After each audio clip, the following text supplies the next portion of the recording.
Selama ini Dinar Candy dikenal publik selalu berpakaian terbuka saat tampil di dunia hiburan. Mengenai hal itu, ayah Dinar Candy, Acep Kinaya Sobiri, kini ikhlaskan putrinya pakai pakaian seksi saat bekerja. Kini ayah Dinar Candy tampak lebih santai mengenai pakaian yang dipakai putrinya saat bekerja.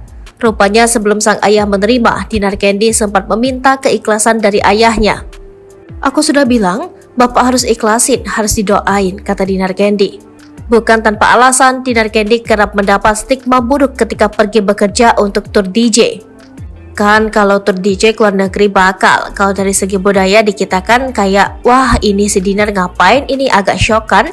Cuma memang kayak gitu, terang Dinar Candy. Tapi Teteh bisa jaga diri, jaga kehormatan, ucap Dinar Candy kepada sang ayah. Dinar Candy juga menyebut bahwa pakaian mini menjadi suatu tuntutan profesi sebagai DJ. Biarpun memang bajunya agak mini-mini, memang seperti itu, jelas Dinar Candy. Namun Dinar Candy kembali menenangkan sang ayah jika pakaian yang dia kenakan tak dilihat oleh pengunjung, namun skillnya. Nggak dilihat dari baju sih kalau prestasi. Kalau keluar itu atraktif kita lagi di panggung, karena dari musikalitas yang dilihat. Kan kadang Teteh sama penonton jauh, jadi nggak kelihatan wujud aslinya gimana, lebih ke musikalitas gitu, kata Dinar Candy. Sementara itu Acep Ginayah yang kini mulai bisa menerima tetap tak mengizinkan Dinar Candy berpakaian seksi ketika pulang ke rumah. Pokoknya dia mah kalau pulang ke rumah tidak pakai seksi-seksi, tutupnya.